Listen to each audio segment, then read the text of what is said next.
no puede ayudar sin hipnosis no puede hacerlo con ella. En tanto, eh, saber solamente de hipnosis o saber hipnotizar no garantiza un proceso efectivo y tampoco garantiza que no vaya a generar daño. No por la hipnosis en sí misma, porque la hipnosis como proceder es completamente inocua, sino por quien la está aplicando. Comúnmente hablamos de la hipnosis quizás como una cuchilla, un bisturí, donde quizás yo podría, no sé, cortar un limón con esta, pero no podría hacer una cirugía a una persona. Lo mismo pasa con la hipnosis, ¿verdad? Solo en personas que se han habilitado bien pueden generar este efecto potenciador, catalizador del cambio que se ha demostrado que genera, ¿verdad? Hoy se reconoce que cuando se integra la hipnosis a diferentes procederes y protocolos clínicos, se gana en eficiencia en el sentido que se acorta el tiempo en que se obtiene resultado, se logran estabilidad en los resultados y esos denominados beneficios secundarios relacionados con que las personas regularmente tienen la capacidad de autoaplicar muchas de estas prácticas para otras problemáticas de su vida, o sea que pueden generalizarlas. Entonces, hoy vamos a ver algunos puntos relacionados de cómo hacer para que la hipnosis sea una práctica efectiva y en particular dentro de un enfoque que denominamos o que se ha vuelto muy popular y se denomina, al menos de manera inicial, biodescodificación. Lo ideal es que tengamos un momento donde yo pueda exponer algunas ideas, pero que también ustedes puedan levantar su mano y hacer preguntas en cualquier momento del proceso de exposición. De cualquier manera, vamos a dar un momento final para preguntas específicas, aclarar dudas y demás. Entonces tengamos la libertad de hacer preguntas en cualquier momento del proceso para hacer más dinámica esta presentación. Ahora, hablemos un poquito sobre hipnosis, ¿verdad? Porque la hipnosis como fenómeno, algunos le llaman un fenómeno o estado especial de conciencia, otros hablan de estado global u organísmico y otras personas le llaman que se trata de una conducta en el sentido amplio de la palabra. Sin embargo, como fenómeno humano, existe desde la existencia del humano mismo, porque está dentro del repertorio biológico de todos los seres humanos. O sea, todos los seres humanos, de manera global, podríamos entrar en este estado. Pero como proceder en diferentes culturas se vino aplicando con diferentes nombres. El precedente, el precedente básico de la hipnosis, quizás el abuelo de la hipnosis podría ser Mesmer, Frank Anton Mesmer, que desarrolló un movimiento que hasta hoy se conoce como mesmerismo, ¿verdad? Y que todavía existe una escuela, podríamos llamarla así, donde se utiliza esta forma de hipnosis que en su momento se atribuía a una especie de magnetismo y la forma básica de este proceder es la hipnosis no verbal, ¿verdad?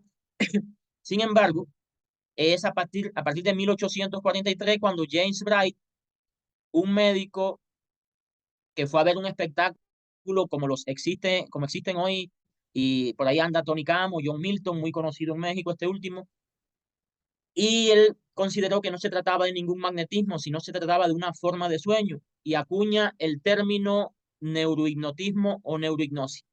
Para Bright, para James Bright, que popularizó una técnica que comúnmente utilizamos también en los cursos, que es el generar el estado hipnótico por fijación de la mirada o fascinación, decía que la hipnosis es una condición peculiar del sistema nervioso, pero producida por medios artificiales. O sea, la persona entra en un estado muy parecido al sueño, por eso le llamó hipnosis o neurohipnosis, porque hipnos proviene de la mitología y era como el ser que adormecía a todos los seres en la tarde, algo así como un amigo o familiar de Morfeo, pero él tenía algo muy claro, que al sujeto, al consultante, uno no lo ponía a dormir, sino que él se dormía. Y esto es una idea muy interesante a la hora de comprender qué es la hipnosis. Fue quizás James Bright uno de los primeros en quitarle un poco de misticismo, un poco de eh, misterio a la hipnosis Y esto resulta muy, muy importante porque incluso hoy, cuando nos llegan personas a consultas, nos llegan con ideas o expectativas distorsionadas, partiendo de lo que ven en la televisión o lo que ven en los espectáculos.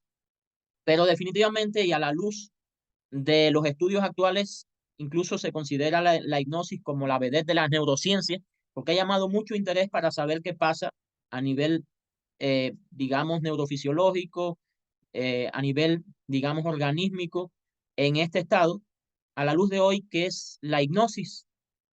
Y podríamos encontrar muchos conceptos. Al mismo Erickson, que era muy resistente a clasificar o definir algo, decía que era muy difícil definir la hipnosis, en tanto era un estado de alguna forma fluctuante.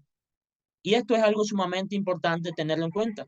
No obstante, sí se reconoce que cuando hablamos de hipnosis, estamos hablando de un proceso donde nuestro potencial, digamos, recursos neurofisiológicos y psicológicos que en estado de vigilia no se expresan por mecanismos defensivos, por ciertas condiciones neurofisiológicas propiamente dichas, no se expresan. Y al acceder a ese estado, la persona puede de alguna forma despertar o activar esos recursos que tienen gran efecto de regulación psicosomática, genera gran asociación de ideas o genera mayor capacidad para despertar ese potencial creativo y al que también, como decíamos, la persona puede entrenarse para acceder por sí mismo posteriormente.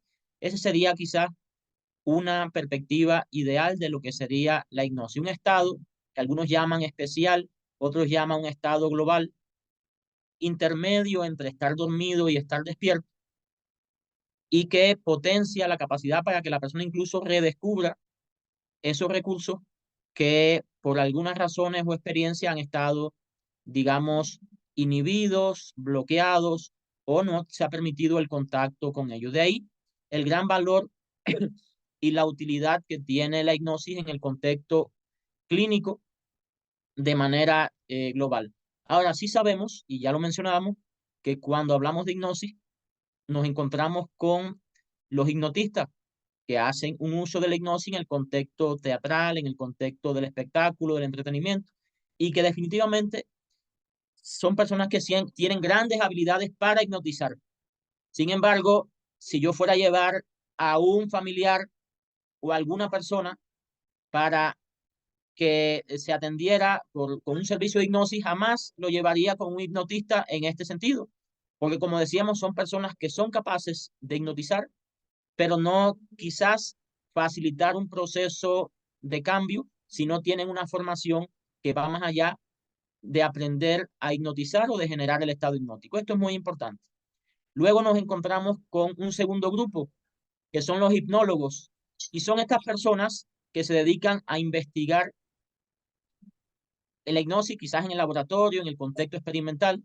Sin embargo, tampoco necesariamente tienen la habilidad para desarrollar la hipnosis en un contexto clínico, terapéutico, sino están más enfocados en saber qué está pasando a nivel del sistema nervioso, qué pasa a nivel psicológico, fenómenos como la hipnopedia, si es posible aprender en hipnosis, etcétera. Y finalmente podríamos estar hablando de los hipnoterapeutas o las personas que integran la hipnosis a la práctica terapéutica, que definitivamente, por una parte, hay que saber hipnotizar, hay que saber hipnosis, pero por otra parte, hay que saber más que hipnosis. Es importante saber sobre el proceso terapéutico, cómo evaluar la dinámica de una alteración que es diferente a la otra en este sentido. Y entonces podemos ver que en un espectáculo a alguien le diga, a partir de hoy vas a dejar de fumar.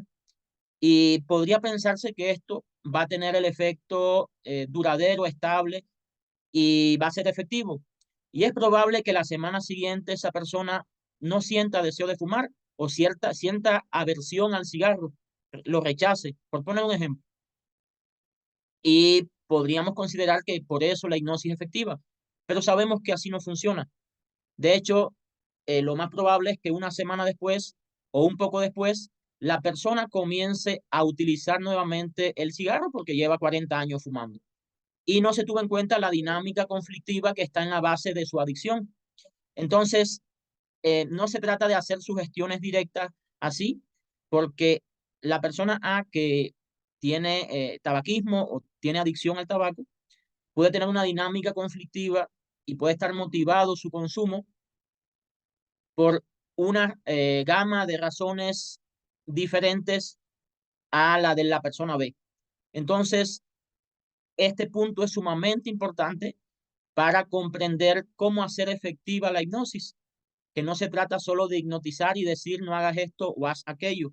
Se trata de un proceso que en primera instancia implica una evaluación no solo de la problemática, sino también de los recursos con los que cuenta la persona y ahorita vamos a estar viendo un poco más al respecto.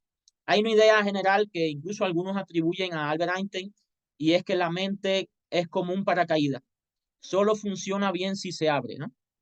Y hay otra que dice que nadie puede resolver un problema en el mismo estado de conciencia en el que la generó. De alguna forma, la hipnosis sería como esa conducta, ese proceder que permite abrir la mente, generar un estado de conciencia alternativo, donde sí la persona puede acceder a soluciones creativas, efectivas, adaptativas, para solucionar un problema particular en este sentido. Ese sería un sentido o una perspectiva interesante de lo que es la hipnosis. Yo comúnmente busco analogías para hacer más comprensivo el aprendizaje y comentamos la hipnosis como un terreno fértil. Es como preparar un terreno. Ahora tenemos que ver que preparar el terreno es insuficiente para que crezcan luego buenos frutos. Tenemos que ver qué semillas vamos a sembrar cuando la persona está en ese estado, porque sabemos que también se pueden generar confabulaciones, falsos recuerdos, falsas memorias, y en ese estado fértil, a veces sin malas intenciones, en nuestra bolsa de semillas se nos pueden ir semillas que sean de plagas o malas hierbas, y a veces lo hacemos sin intención, a ciegas. Por eso es sumamente importante no solo generar el estado hipnótico, sino saber cómo voy a proceder en este estado para lejos de generar un cambio que la persona esté buscando una meta compartida entre el terapeuta y el consultante, no generemos iatrogenia o malestar o retraumaticemos al consultante, porque sí puede pasar, pero puede pasar sobre todo por malas prácticas, a veces conscientes, a veces con buenas intenciones, pero sin el conocimiento adecuado.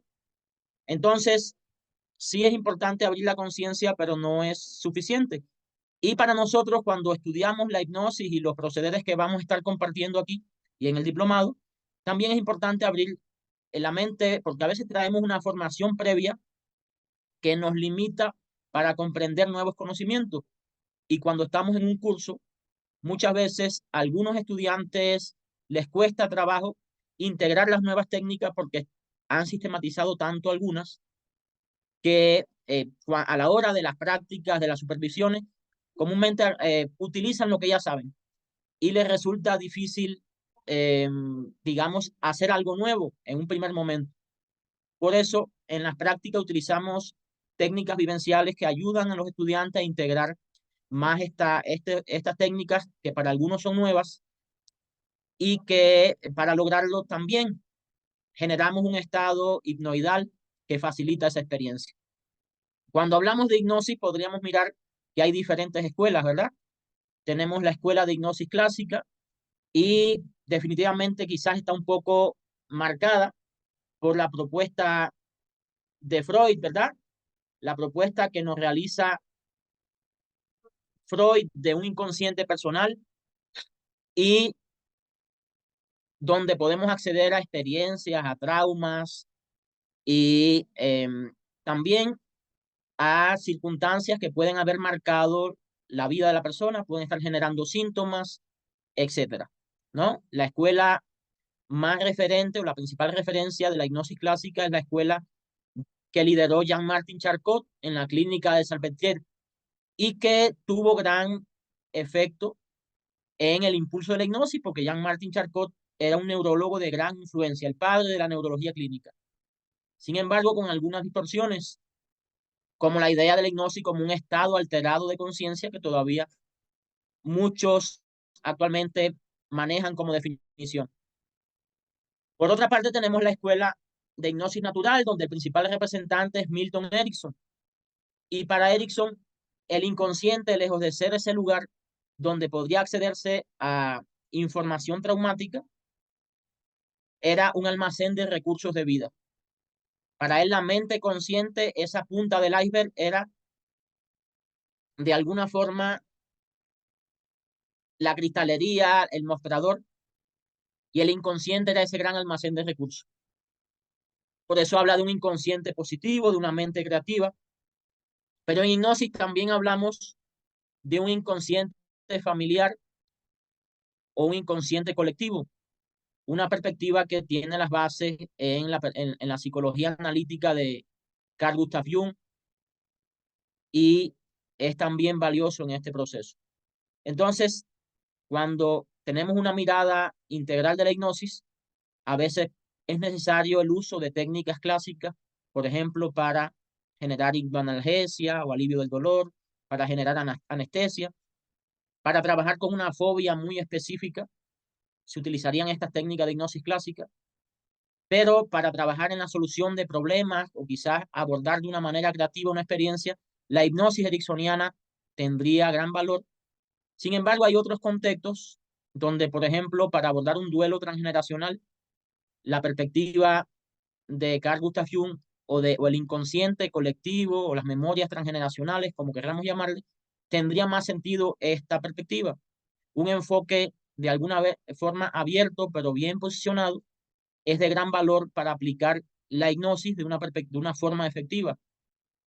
Y esto lo vamos a estar viendo. Por otra parte, es importante reconocer cómo funciona la hipnosis. Y ya desde Pavlov, que nos decía que la palabra era capaz de sustituir cualquier estímulo, en tanto este segundo sistema de señal podría condicionar respuestas. Y eso era posible porque los neurotransmisores y los neuropéptidos tienen una predisposición semántica, o sea, reaccionan o se secretan, se desprenden, atendiendo al significado que tiene una experiencia para nosotros. Y los receptores de estos neurotransmisores también responden al significado y es por funcionamiento esencial. Y eso sería muy sencillo si miramos esta imagen, ¿verdad? Quizás frente a esa imagen o si cerramos los ojos e imaginamos que tenemos esa mitad de limón en la mano y podemos olerlo, podemos llevarlo a la boca, podemos sentir el jugo, el zumo, el ácido del limón en nuestra boca. Si lo imaginamos o si hiciéramos un ejercicio al respecto, definitivamente quizás algunos estén salivando. Y es porque a esta experiencia marcada por la imaginación se van a activar los mismos receptores y los mismos neurotransmisores van a enviar señales a nuestro sistema endocrino para que comience a salivar. Pero digo algunos porque depende del significado que tenga para cada persona ese limón. Quizá otra persona tenga escalofríos, otra persona podría tener náuseas frente al limón y quizás alguien esté pensando en el caballito de tequila, ¿verdad? Porque depende del significado, y más hoy sábado, ¿no? Porque depende del significado individual. Ese es el carácter semántico o la predisposición semántica. Reaccionan a lo que significa. Y aquí volvemos a insistir y lo hacemos con énfasis cuando proponemos nuestro protocolo global de hipnosis terapéutica, de hipnosis clínica, el valor que tiene la evaluación. Yo no puedo proponerle a una persona que se imagine que está en el mar o en una alberca relajándose, por poner un ejemplo global, o se encuentra en el bosque, así de manera directiva, imagina que estás en un espacio natural, en un bosque agradable o en una playa, sin tener una evaluación previa de cuál es o qué significado tiene esta persona estos diferentes contextos. Porque puede ser que la persona que tenga enfrente tenga una experiencia de naufragio o de estarse ahogando, o en el bosque le atacó, le mordió una serpiente, y tengan entonces una respuesta contraria a lo que yo quiera lograr. Tenía yo buenas intenciones con mi propuesta, ¿verdad? Conectarlo con un lugar que genere relajación, con un lugar quizás generador de paz. Sin embargo, al no tener en cuenta, al no evaluar las experiencias previas o el significado que tienen estos contextos para el consultante, lejos de generar un estado óptimo de funcionamiento como lo es la hipnosis, pueda generar un estado de hiperactivación y generar estrés y potenciar una respuesta que no es lo que no va alineada con la meta terapéutica. Entonces, esto es muy importante que lo tengamos en cuenta como base y algo que comúnmente estudiamos, sobre todo en el primer módulo, es este funcionamiento neurofisiológico que está en la base de la hipnosis como fenómeno de la conciencia o fenómeno de nuestro organismo o conducta, como queramos llamarlo. Es muy importante porque el punto número uno para aplicar la hipnosis con efectividad es tener un adecuado posicionamiento. Es muy, muy importante en este sentido. Y bueno, yo estoy seguro que todos, si estamos en este camino de formarnos, de aprender, podríamos tener dudas respecto a la hipnosis. Pero Erickson tenía una frase muy interesante, ¿no? Cuando tengo alguna duda sobre la hipnosis, entro en trance. Entraba en un nivel de conciencia diferente al que se habían generado las dudas, por decirlo de alguna manera, para quizás solucionarla. Y esto es muy, muy importante. Entonces, hasta aquí de lo que hemos hablado, me gustaría hacer algunas preguntas y también que ustedes puedan hacerla hasta este momento. Los participantes, las participantes, han tenido la experiencia o la vivencia de entrar en un estado hipnótico.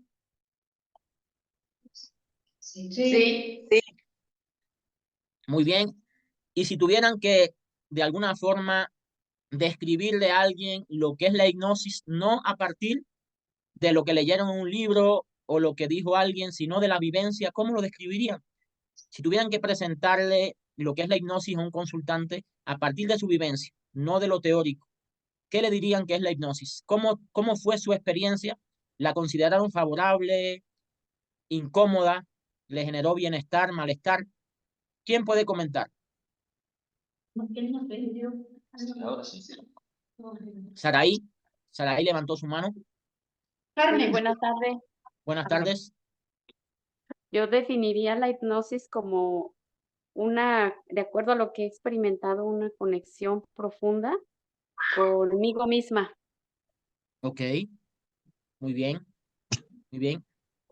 Otra persona, Carmen, quería comentar. Carmen, yo lo definiría la hipnosis en mi experiencia como un viaje dentro de mi ser. Muy bien, muy bien. Comúnmente yo les comento a los consultantes que lejos de ser, que puede ser una experiencia donde pareciera que estamos dormidos hacia afuera, pero estamos despertando hacia adentro, ¿verdad? Un estado amplificado de autoconciencia, ¿verdad? Ajá. ¿Y alguien ha tenido una experiencia de malestar de los aquí presentes o incómoda respecto a la hipnosis? Yo no. No. Afortunados que son, ¿verdad? Saraí, ¿quieres comentar? Sí, propiamente de lo que es el, el proceso de la hipnosis, no, a lo mejor lo desagradable sería haber conectado con sensaciones, emociones o alguna experiencia que en su momento fue incómoda y que todavía es incómoda. No del proceso hipnótico, sino precisamente de esta conexión que hablaba yo profunda conmigo misma y que en ocasiones, bueno, hay guardados ahí en el inconsciente, en el cuerpo, sensaciones incómodas y desagradables, pero no en sí del proceso hipnótico. Ya comprendo, comprendo. Sin embargo, sabemos que se dan un conjunto de fenómenos hipnóticos en el estado, que como pueden estar la distorsión del tiempo, los cambios en la temperatura corporal, disociación como fenómeno psicológico, que a veces no son tan molestos, ¿no? La persona siente que pasó poco tiempo y pasó mucho, o al contrario, en la sesión. Sin embargo, hay personas que experimentan miedo por el estado, ¿verdad? Sobre todo asociado a los mitos o a experiencias previas con hipnosis. Otras personas experimentan mareo, dolor de cabeza y regularmente está asociado a que no se cuidó la pauta respiratoria o que se hizo una salida del estado de manera abrupta y el pasar de un estado de conciencia o de un predominio de ondas cerebrales a otro de manera abrupta genera muchas veces este estado. Pero la forma de malestar más compleja o lamentable es cuando se dejan procesos abiertos, ¿verdad?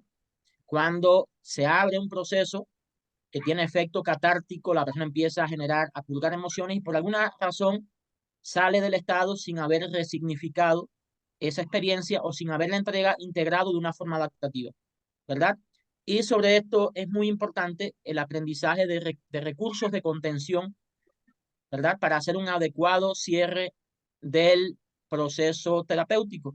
Yo comúnmente le comento a los estudiantes la importancia que tiene, una, que por supuesto el consultante salga de la sesión despierto, ¿verdad? Porque a veces va a conducir o va a realizar alguna actividad que implica un esfuerzo atencional importante. Pero número dos, es importante reconocer que la persona salga, si bien conectado quizás con la experiencia que se trabajó, se abordó, que puede ser una experiencia altamente impactante, que lo haga de una forma con una actitud saludable, porque también la persona puede salir con una idea o con la experiencia abierta y analizándola, reflexionándola desde un modo que puede ser retraumatizante, sobre todo cuando se trata de experiencias traumáticas o que han tenido un impacto traumático importante. Y con ello vamos a generar que la persona tenga con frecuencia flashback, que tenga hiperactivación y que incluso puede llevar a conductas de riesgo posterior al estado hipnótico. Por eso resulta de gran importancia no solo la evaluación inicial, una adecuada inducción y utilización del estado hipnótico, sino la importancia de una salida al ritmo del consultante para que no se generen esas manifestaciones que comentábamos, dolor de cabeza, mareo, y también un cierre de la sesión que lleve al consultante a un estado de alerta, de vigilia adecuado para sus actividades y a un estado emocional que también sea adaptativo. Estas son cuestiones sumamente importantes a tener en cuenta durante una práctica de una sesión de hipnosis. Esto es fundamental dentro del proceso. Para que el proceso sea efectivo, no basta con hacer una buena evaluación, con ser muy hábil generando la inducción o incluso utilizando el estado terapéutico, el estado hipnótico, sino que es importante también un proceso de salida del estado hipnótico que sea adecuado para el consultante. De hecho, uno de los temores más comunes que vamos a encontrar en los consultantes es el temor a no salir del estado hipnótico, asociado a los mitos, ¿no? ¿Y qué pasa si no puedo salir? ¿Qué pasa si me quedo ahí? ¿Qué pasa si no despierto? ¿Verdad? ¿No les ha pasado eso a ustedes con sus consultantes? Es muy común que la persona tenga esos temores. Por eso, luego de esa evaluación, nosotros, cuando valoramos que la persona sí se beneficia de la hipnosis, porque definitivamente no todos o en todo momento se van a beneficiar de la hipnosis. Venimos en el protocolo a un paso que denominamos una fase que denominamos preparación. Y un momento dentro de esa preparación del consultante está relacionado con ventilar o aclarar todos esos mitos que pueden ser un factor de resistencia para entrar en el estado o para, de alguna forma, lograr el objetivo de la sesión.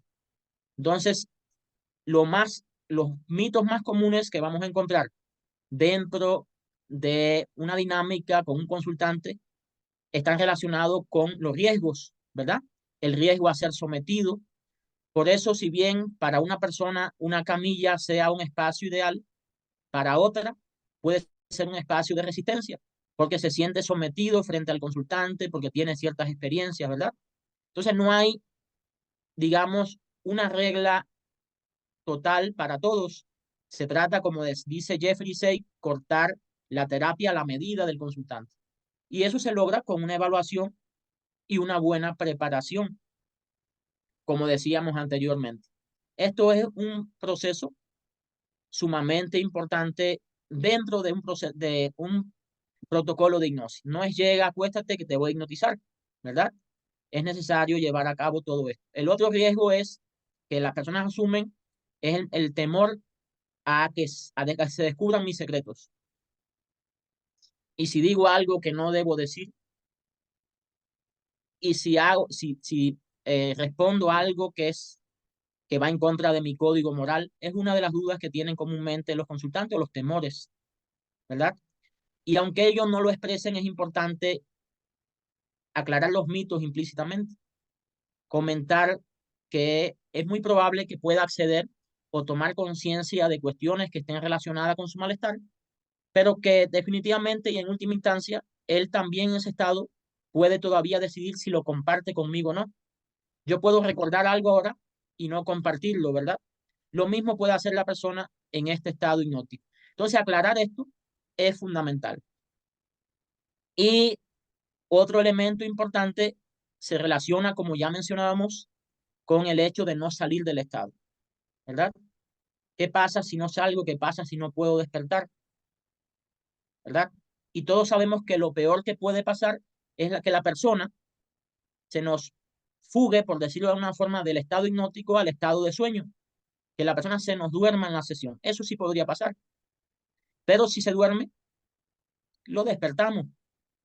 Yo comúnmente le digo a los estudiantes que tengo una técnica que nunca falla si eso pasara, ¿no? Porque a veces hay personas que vienen con mucho agotamiento o son muy susceptibles y aunque podemos utilizar algunas técnicas que yo le llamo la saga del trance, ¿verdad?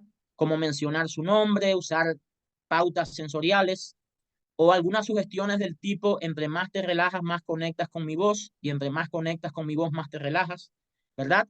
Para que mantenga la conexión, el foco de conexión con nosotros. Yo siempre les digo a los estudiantes que si eso aún así falla o las diferentes técnicas de salida fallan, acercarse y decirle al paciente, recuerda que yo cobro por tiempo, esa nunca falla, ¿verdad? Es una broma que comúnmente utilizo para hacerles ver que no hay forma en que, o hay riesgos en que la persona se vaya a quedar dormida.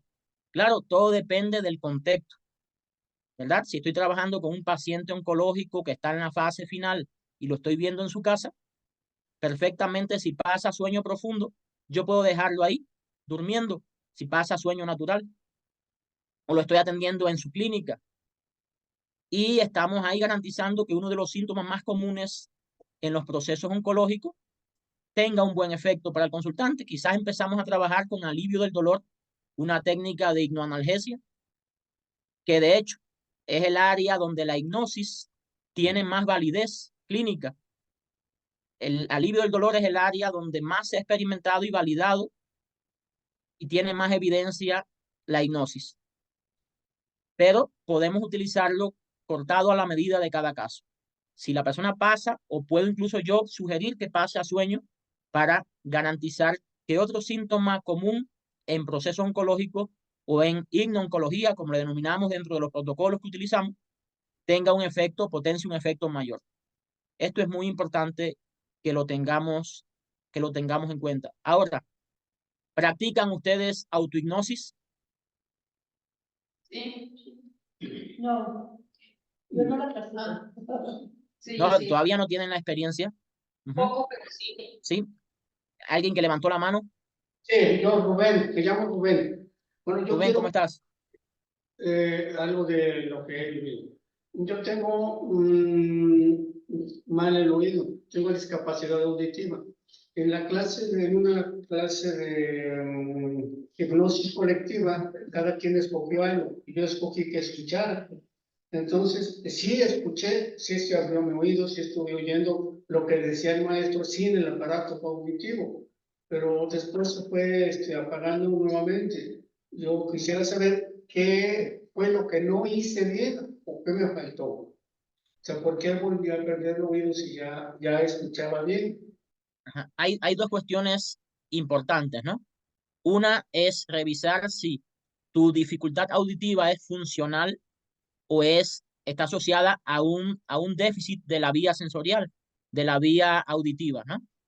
Porque si es funcional, es probable que se trabajó en el proceso y tú pudiste escuchar, pero si hay un conflicto de base que está generando esa condición de hipoacusia, digamos, una vez que sales del estado, se vuelve a activar. Es lo mismo que comentaba yo con el hábito de fumar, ¿verdad?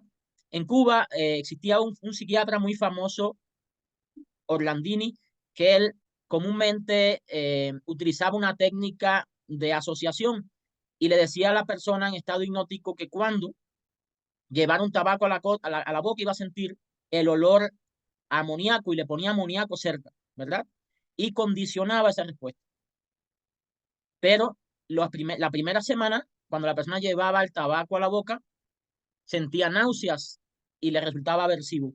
Pero al tiempo ese estímulo disminuía. ¿Por qué? Porque para nuestro inconsciente tiene prioridades, ¿verdad? Y la primera prioridad es la supervivencia, la segunda la protección. Por poner un ejemplo, ¿no? Si hay activo algún conflicto en ese sentido, una vez que pasa un tiempo, vuelve a aparecer el síntoma. Ese fue el malestar de Freud, ¿verdad? Porque Freud, él de alguna forma cuestionó la hipnosis, aunque dice que nunca se iba a ponderar bastante al gran valor que tuvo la hipnosis para que surgiera el psicoanálisis. Él sentía frustración porque él le decía a un consultante, por ejemplo, o le daba una sugestión, quizás para que escuchara, y la persona estaba 1 o 2 semanas bien y ya después volvía con el síntoma, ¿verdad? Ese fue el malestar de hipnosis de Freud. ¿Por qué? Porque no hubo una evaluación previa de cuál es la dinámica que está manteniendo, y ese es el abordaje del conflicto o lo que subyace al síntoma, ¿verdad? Las técnicas que son literales o directas lo que buscan es suprimir el síntoma, son técnicas no descubridoras, pero hay otra forma de hipnosis que entienden que el síntoma sencillamente es una respuesta a un conflicto y lo que hay que resolver no es el síntoma, sino el conflicto, ¿verdad? Entonces, en el caso que comenta, lo primero sería revisar qué subyace a su hipoacusia, ¿verdad? ¿Qué conflicto, qué respuesta de adaptación ha generado esa condición? Y eso sería lo que hay que trabajar. Ahora, muchas veces vemos cómo en estado hipnótico yo puedo generar anestesia a una persona, ¿verdad? Puedo anestesiar una zona del cuerpo, puedo generar rigidez en una zona del cuerpo, pero esto lo puedo hacer yo de manera funcional y temporalmente, ¿verdad? Es diferente cuando la persona ha tenido una lesión cerebral que le limita para caminar. Es diferente inhibir una zona, bloquear una zona, que dañar una zona, ¿verdad? Es muy importante tener en cuenta eso en la evaluación que hacemos del consultante. A veces la persona pierde la voz por una razón psicosomática, pero las cuerdas vocales y los centros nerviosos de la audición están intactos, solo están bloqueados, inhibidos, o pierde la visión. Y en este caso es muy sencillo con hipnosis generar una respuesta. Pero es diferente cuando la persona ha perdido la visión porque tiene un daño del nervio óptico, ¿verdad? Ahí sí estaría limitado lo que podemos hacer con hipnosis. Por eso la evaluación es muy importante en ese caso. Si usted logró escuchar dentro del estado y un poco después, es un indicador de que hay causas funcionales que se pueden resolver, ¿verdad? Porque una persona que realmente tiene un déficit ya a nivel neurológico de la vía sensorial, le sería difícil tanto en estado hipnótico como en estado de vigilia. Entonces, eso sí sería importante tenerlo en cuenta. No sé si respondo a la pregunta. Si es funcional, es revisar y abordar, solucionar el conflicto que está en la base. No el síntoma en sí, porque el síntoma en sí se reduce por un tiempo específico, ¿verdad? Pero el conflicto va a generar el síntoma nuevamente. Esto es muy importante que lo tengamos en cuenta y es precisamente lo que vemos o hacemos desde el enfoque de la biodescodificación, de la forma de entender los síntomas como respuesta con un sentido biológico, respuesta de adaptación como un sentido biológico. Entonces, precisamente esta es la pregunta que sigue, ¿no? Y bueno, ¿y qué es la biodescodificación? ¿Qué han escuchado ustedes al respecto? ¿Qué es la descodificación biológica, la biodescodificación? ¿Han escuchado al respecto? No, yo no. ¿Ok? O sea, hoy es muy popular y esa popularización, tanto como en la hipnosis, tiene riesgos, ¿verdad? Riesgos de que se distorsione y demás. Pero básicamente, cuando hablamos de biodescodificación, lo que estamos diciendo es que nuestra biología de alguna forma está codificada, ¿verdad? Y que esos síntomas que a veces se expresan tienen un código biológico, tienen un sentido biológico, no ocurren porque sí. Y desde este enfoque es posible identificar con mucha facilidad, pero además con una gran precisión, el sentido biológico que tiene el síntoma o el conflicto que hay que resolver para que el síntoma se resuelva y aparezca autorregulación biológica, sanación, como queramos llamarle, ¿verdad? Básicamente es un enfoque que permite comprender cómo funcionan todos los sistemas biológicos a través de 5 leyes que no se dan solo en los seres humanos, también se dan en los animales, ¿verdad? Y entonces propone una metodología para identificar esos conflictos que están en la base de los síntomas y recurre a diferentes técnicas. Una de ellas, y en el caso de nuestra formación, la hipnosis, uno, para generar un estado que es importantísimo para la reparación o la solución de los conflictos, que es el estado de vagotonía. 2, para acceder al conflicto que regularmente es inconsciente. Y 3, para solucionar ese conflicto. Pero en el diplomado no solo vamos a ver hipnosis, vamos a ver otras técnicas para integrar biológicamente, como lo es el EMDR. No sé si han escuchado hablar de esta técnica. El EMDR es el tratamiento de elección para abordar el estrés postraumático o los traumas. Todas las guías más importantes del mundo para la práctica clínica del mundo proponen al EMDR como un tratamiento o el tratamiento de elección con evidencia fuerte para tratar traumas, y fue validado inicialmente en veteranos de la guerra de Vietnam, que eran politraumatizados, y en víctimas de abuso sexual en Estados Unidos. Entonces, en el protocolo que nosotros vamos a mostrar, integramos perfectamente el EMDR con la hipnosis. De hecho, la creadora del mismo así lo propone como una posibilidad. Nosotros lo integramos con excelentes resultados.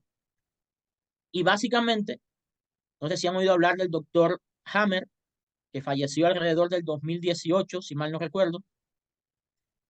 Hammer se convenció, sistematizó la idea de que toda enfermedad corresponde a un programa arcaico, un programa biológico o un programa con un sentido biológico que está motivado para generar una adaptación en el organismo. Y la enfermedad base que él estudió, la enfermedad modelo, fue el cáncer. De hecho, él parte de su cáncer de testículo como base que lo movió a esa búsqueda y a esa condición. Él pierde un hijo, le disparan a un hijo supuestamente por accidente, muere, y al tiempo él desarrolla cáncer de testículo y su esposa cáncer de ovarios. Y a partir de ahí él no solo comienza a intuir, sino que sistematiza y encuentra la correlación de los diferentes síntomas con los conflictos que la generan, atendiendo al origen embrionario de los tejidos. Y esto es algo muy, muy interesante, pero sobre todo muy preciso a la hora de comprenderlo y de poder abordar estos conflictos. Pero no solo entiende al ser humano la biodescodificación en el sentido de su historia personal, sino entiende, como hoy la ciencia, la epigenética y demás lo han mostrado, que a veces las experiencias que se viven en el periodo gestacional y también experiencias que vivieron nuestros ancestros pueden tener una influencia en lo que vivimos nosotros hoy. Francois Dolto, o Dolto, una psicoanalista francesa, decía: lo que esta generación no resuelve aquí a nivel psicológico, la generación siguiente lo expresa en el cuerpo. Ella definitivamente fue la promotora de que hay un inconsciente familiar y fue especialista en niños sobre todo. Dicen que un niño que llevaba 2 o 3 días llorando incesantemente, ella se acercaba y en 5 minutos era capaz de generarle paz a ese niño. Pero estaba muy convencido de que muchas de las manifestaciones físicas que se daban en los niños eran un boleto de entrada a la familia, ¿verdad? Y a lo que se había vivido en generaciones anteriores en este sentido. Y este enfoque también se utiliza en biodescodificación y se utilizan técnicas para comprender cómo hay traumas transgeneracionales, duelos transgeneracionales. Y con hipnosis los abordamos, pero también abordamos las experiencias del vientre materno, que son los conocidos traumas estacionales, ¿verdad? Que podemos acceder a la experiencia y resignificar o desbiologizar esa memoria sensorial. Entonces, de base, lo que se dice, o digo yo al menos en biodescodificación, es que somos información. Somos información que está codificada y podemos acceder a estos códigos partiendo de esas leyes a través de protocolos específicos, paso por paso que sistematizamos, y podemos generar que esa información se descodifique o recodifique, que adquiera otro significado biológico para la persona, y con ello los síntomas remiten, ya son innecesarios, y el cuerpo comienza a entrar en autorregulación, sanación o como queramos llamarle, ¿no? Ese es el sentido de atender las experiencias psicosomáticas. Ahora, para aplicar básicamente un protocolo de hipnosis en biodescodificación o en otro contexto, aquí yo propongo 4 elementos fundamentales. El primero es que la persona que la va a aplicar debe tener un posicionamiento, debe haberse entrenado un enfoque que le permita entender los síntomas, así como Freud inicialmente, si tenía una persona, por ejemplo, y es un caso que él trabajó, que había dado a luz, había tenido un bebé y no podía generar leche para darle de lactar al bebé, y él le generó el estado hipnótico y le dijo, a partir de mañana vas a tener leche, a partir de mañana, y precisamente dice que después de esas sugestiones, al día siguiente la mujer comenzó a dar de lactar a su bebé. Este es un método no descubridor, pero era el enfoque de la hipnosis que tenía Freud y el que hasta estos días tiene mucha gente. Un enfoque que no se interesa qué hay en la base y cree que con dar sugerencias es suficiente. Pero Freud se frustró porque él veía que al tiempo las personas volvían con el síntoma, porque no había revisado que estaba en la base, y por eso crea el psicoanálisis, un enfoque que exploraba de dónde venían los conflictos.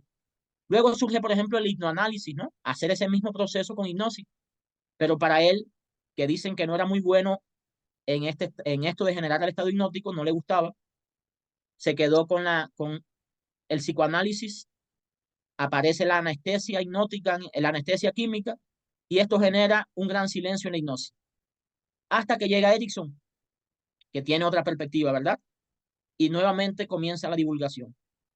Pero tener un enfoque, y en este caso nosotros proponemos un enfoque holístico de la hipnosis, un enfoque integral, es un primer paso. El otro es tener una metodología. Y la metodología es tener protocolos, ¿verdad? Nosotros, por ejemplo, vamos a ver diversos protocolos. Y si vamos a ver en consulta una persona que tiene vitiligo, el enfoque de la descodificación nos dice que la pérdida de melanocitos de la piel, ¿verdad?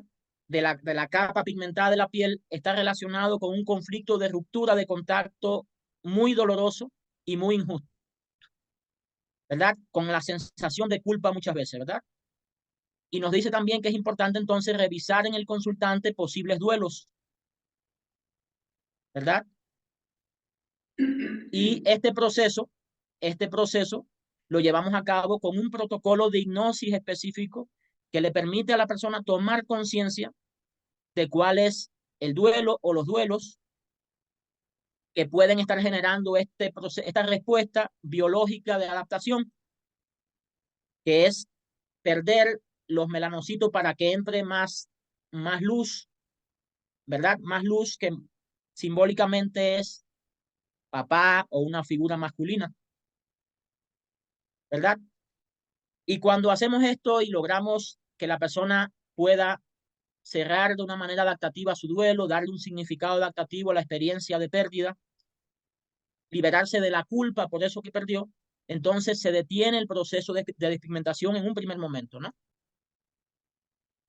y los procederes que se utilizan, que pueden integrarse perfectamente, dermatológicos, entonces ya serían complementarios a este proceso. Pero sí es importante tener de base un enfoque, en este caso es el enfoque que nos da la biodescodificación a partir de las 5 leyes biológicas, de las alteraciones o de los síntomas, y tener una metodología, un paso por paso, de cómo vamos a acceder o vamos a ayudar a la persona a que acceda a esos conflictos y cómo, y este es el paso siguiente, con qué técnica vamos a hacerlo, y es aquí donde nosotros en la formación que realizamos proponemos guiones terapéuticos específicos, ¿verdad?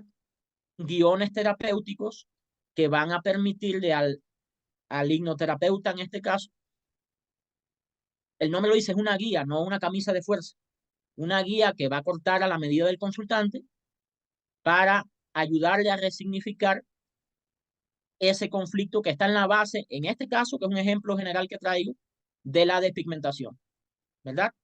Ahora, ¿cuál es otro elemento importante para aplicar con efectividad la hipnosis? Las habilidades clínicas. Y yo siempre le digo a mis estudiantes que después del paciente número 100 todo se hace un poquito más fácil, ¿verdad? En este caso, y lo digo en forma de broma, pero decía un eminente profesor que yo tuve, que el que leía 5 libros de hipnosis y veía un paciente, definitivamente sabía mucho menos que el que veía 5 pacientes y había leído un buen libro, ¿verdad? Porque en hipnosis la práctica es muy importante. Ahora, no una práctica improvisada, sino una práctica guiada y supervisada es lo ideal, ¿verdad? Que sea coherente con el posicionamiento y con la metodología que se proponga. ¿Cómo lo hacemos nosotros en las formaciones? A través del análisis, discusión de casos, la modelación de casos, o sea, modelar casos en frente de los consultantes con el sentido de, o sea, con el objetivo demostrativo, y el análisis y supervisión de casos que se presenten o casos que uno trae como referentes para que sirvan de base para las prácticas posteriores. Pero este es un punto importante dentro de cualquier formación. Las prácticas clínicas supervisadas, que se pueden hacer a veces con grabaciones, pero lo ideal es que se hagan presencial. Por eso la idea de Roberto Collado y Cita, de que se puedan hacer actividades presenciales para supervisar y practicar. Y esto me parece ideal en su visión de la formación. Hay cosas que en línea se ven limitadas definitivamente y se pueden lograr muchísimo en ese sentido, ¿no? Entonces, estos serían 4 elementos que definitivamente garantizan esa efectividad de la hipnosis. Un enfoque, en este caso un enfoque holístico y desde la descodificación, una metodología que implica protocolos, pero muchos que están validados, por ejemplo, el protocolo para duelos complicados, que están en la base de muchas alteraciones, ¿verdad? Según la Organización Mundial de la Salud, 3/4 partes de las personas que van al primer nivel de atención es por razones psicosociales y al menos la mitad de esos es por algún tipo de pérdida. Todos los síntomas que llegan allí muchas veces están motivados por algún tipo de pérdida. Entonces, en el diplomado, y ustedes podrán ver el programa, si están interesados, vamos a ver protocolos específicos para duelos complicados, para adicciones, pero vamos a ver también otros que sirven de modelo y se pueden extrapolar a otras problemáticas como el, el protocolo de 5 fases para control de peso, que lo tengo muy sistematizado y validado. El protocolo para colon de síndrome de colon irritable, que tiene una validación inicial en Inglaterra, pero que lo hemos adaptado a la población latinoamericana y que sirven de base para este proceso. Protocolos para generar inmunocompetencia, protocolo para alivio del dolor, ¿verdad? Protocolo en el contexto psico-oncológico para el abordaje de síntomas o conflictos que están en la base del cáncer. Son protocolos, son paso por paso y son guiones que, como decíamos ahorita, la persona debe aprender, el que lo va a aplicar debe aprender a cortarlo a la medida del consultante. Esa es la regla de oro ericksoniana, la utilización, ¿verdad? Utilizarlo y cortarlo a la medida de cada consultante. Un gran error es leer un guión o querer repetir un guión para un consultante, porque comúnmente se pierde la conexión, que es sumamente importante en el proceso hipnótico, ¿verdad? Entonces, la idea, como decíamos, es que la persona pueda formarse también con cierta libertad y pueda hacer suyo ese apego a la técnica inicial. Es importante, pero luego que la pueda integrar a su propia cosmovisión, a su propia personalidad. Hoy se reconoce que un gran recurso terapéutico es la personalidad del terapeuta, ¿no? Entonces, cada quien va a integrar las técnicas de manera que sea armónica con su personalidad o su forma de ser. Yo, por poner un ejemplo, me formé inicialmente en Cuba, y la influencia de la escuela soviética en ese entonces era muy fuerte, ¿no? La visión pavloviana o hipnosis clásica. Sin embargo, la visión ericksoniana va más conmigo, con mi forma de ver los procesos terapéuticos, y a veces, por supuesto, hay que desdoblarse y aplicar técnicas, digamos, muy clásicas, porque es lo que necesita el consultante. Sin embargo, uno debe reconocer cuáles son las que realmente van más con uno también, entran más en armonía con uno a la hora de facilitar un proceso terapéutico. Y esto es muy importante, tenerlo en cuenta. Entonces, hasta aquí de manera general, alguna pregunta, alguna duda. Ahí vamos una hora de intercambio, no, de exposición casi, ¿no? Entonces, me gustaría que hasta este momento ustedes puedan preguntar cualquier duda respecto a lo que hemos estado platicando, cualquier inquietud.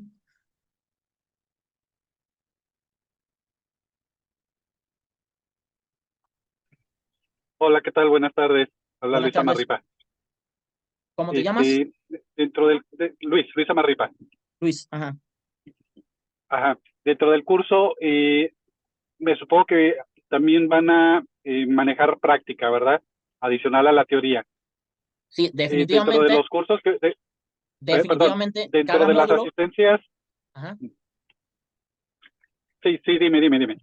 ajá, cada módulo incluye prácticas, actividades vivenciales, discusión de casos, ¿verdad? Definitivamente, como decíamos, prácticas supervisadas, modelado de casos, y como vamos a estar viendo, por ejemplo, el módulo 6, que es control de peso y obesidad. Cómo abordar el sobrepeso y la obesidad desde el enfoque que vamos a estar viendo. Aquí, por supuesto, que vamos a estar proponiendo la metodología o el protocolo y guiones específicos. Y en el próximo módulo, lo primero que vamos a hacer es evaluar o discutir casos, ¿verdad? Que cada quien utilice, o al menos los más representativos, respecto a esto, ¿no? Y vamos a modelar en una práctica cómo se desarrolla el proceso de inducción, en la fase de preparación, en la fase que llamamos instalación, metafóricamente llamamos banda gástrica, ¿verdad? Mental. Lo utilizamos, lo modelamos, compartimos videos y también discutimos casos, ¿verdad? Pero sí es necesario y está implementada la idea de practicar. Si no estaríamos haciendo un proceso teórico completamente. Y va en Lo contra. que es la decodificación, Ajá. perdón, entiendo que muchas veces en tema de hipnosis manejamos lo que es el tema de la sugestión o el Ajá. tema de la imaginación. Dentro de la hipnosis también se puede hacer o aplicar también la decodificación, o eso ya es muy aparte. No, de hecho, nosotros lo que hacemos es a la inversa, ¿verdad? Aplicamos la hipnosis a la descodificación. No la descodificación a la hipnosis, sino la hipnosis a la descodificación. Tanto para identificar el conflicto biológico como para descodificar con hipnosis. Entonces vamos a ver, por que de ejemplo, alguna manera es el tema de la reprogramación que se hace, ¿verdad? exacto, exacto.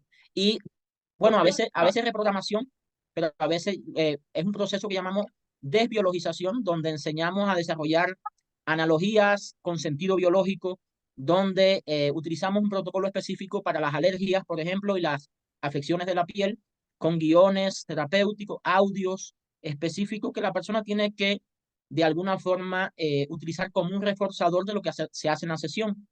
Por ejemplo, en el proceso de biodescodificación del control de peso o de la obesidad, comúnmente algo que hacemos ahí es utilizar un audio, pero no es como lo venden por ahí. Te vendo un audio y escucha lo que vas a bajar de peso. No. Vamos a ver cuál es el conflicto que está en la base de tu sobrepeso. Vamos a ver qué está reforzándolo, porque a veces tú tienes las mejores intenciones, pero en tu contexto llega tu pareja con la pizza, ¿verdad? Y viene la abuelita y te dice, mira, te lo hice con mucho cariño, ¿cómo no me lo vas a aceptar?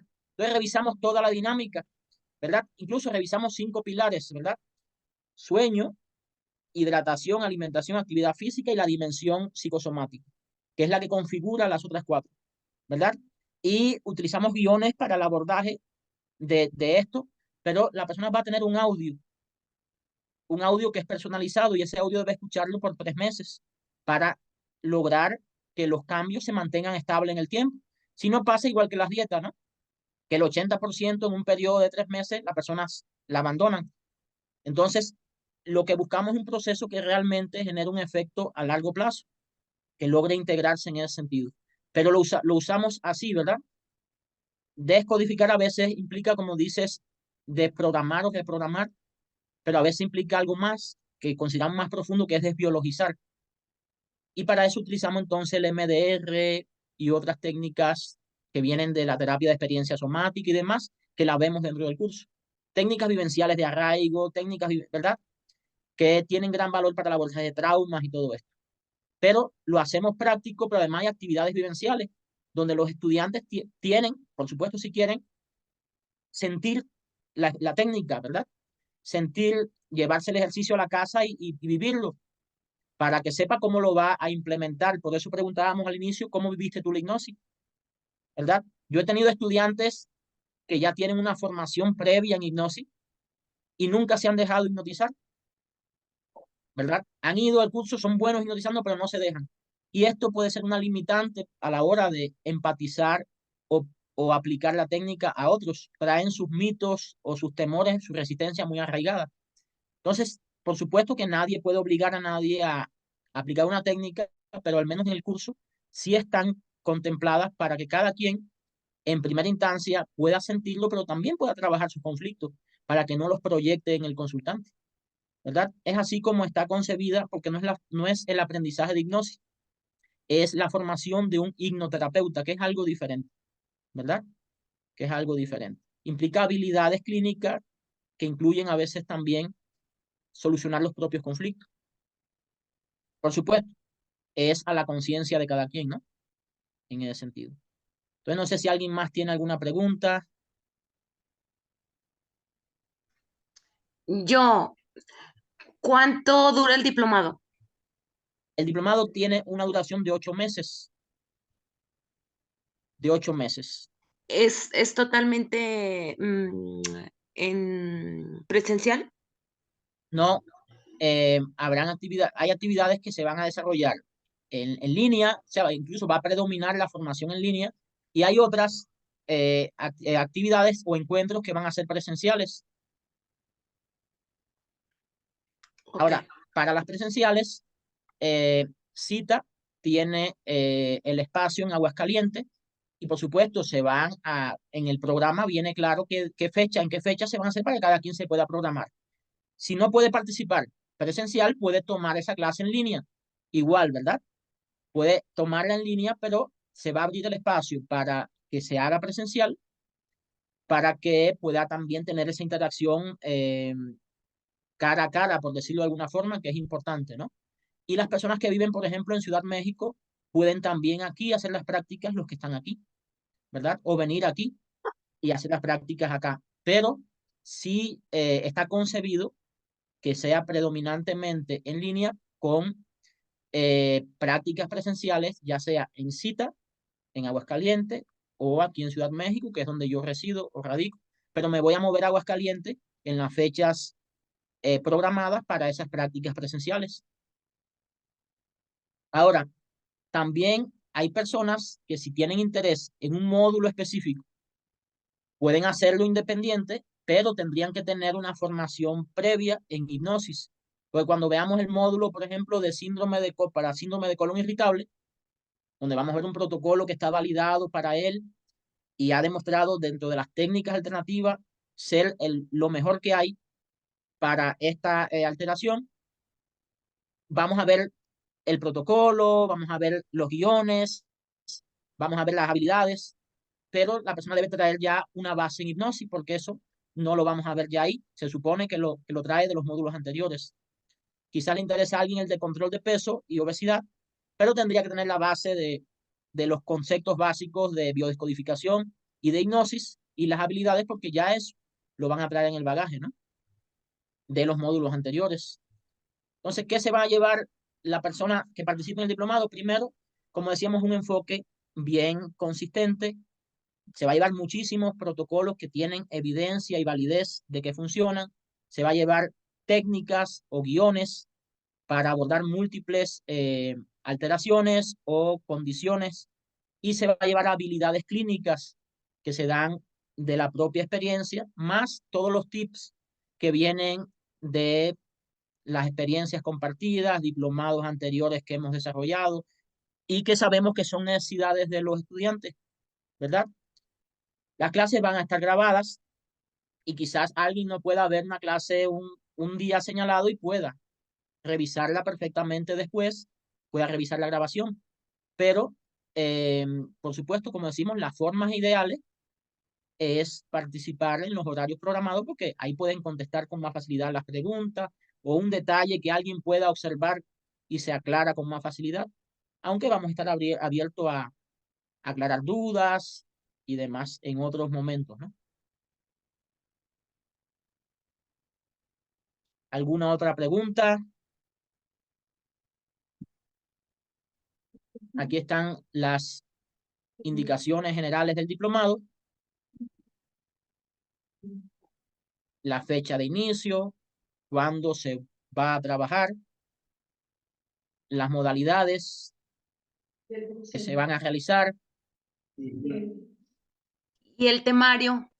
El temario se los va a compartir cita a los interesados, ¿verdad? Ahí están los temas por módulo, la descripción del tema que se va a ver en cada módulo y que van desde las ideas de introducción a la hipnosis, las técnicas de inducción, las técnicas de profundización, las técnicas de utilización, cómo utilizar el estado, las técnicas de salida, cómo abordar fenómenos que se dan en el estado hipnótico, como pueden ser fenómenos abreactivos o catárticos intensos, pero también fenómenos como la vivencia de estar en una vida pasada, cómo abordarlo de manera terapéutica, ese tipo de experiencia.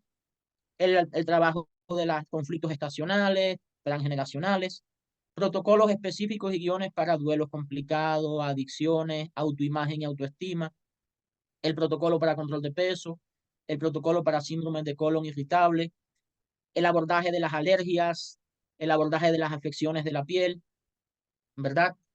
El abordaje o las técnicas de EMDR para el abordaje de grandes traumas integrados a la hipnosis. O sea, van a tenerlo ahí paso por paso, los 8 módulos. Hay temas o hay módulos que van a tener más de un tema.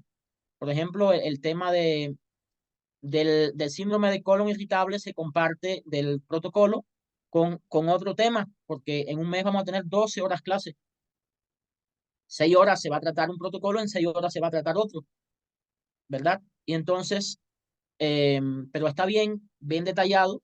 Igual cualquier duda de algo que no comprendan se puede perfectamente, aclarar. La idea es que se mantenga un flujo de comunicación para que todo esté claro.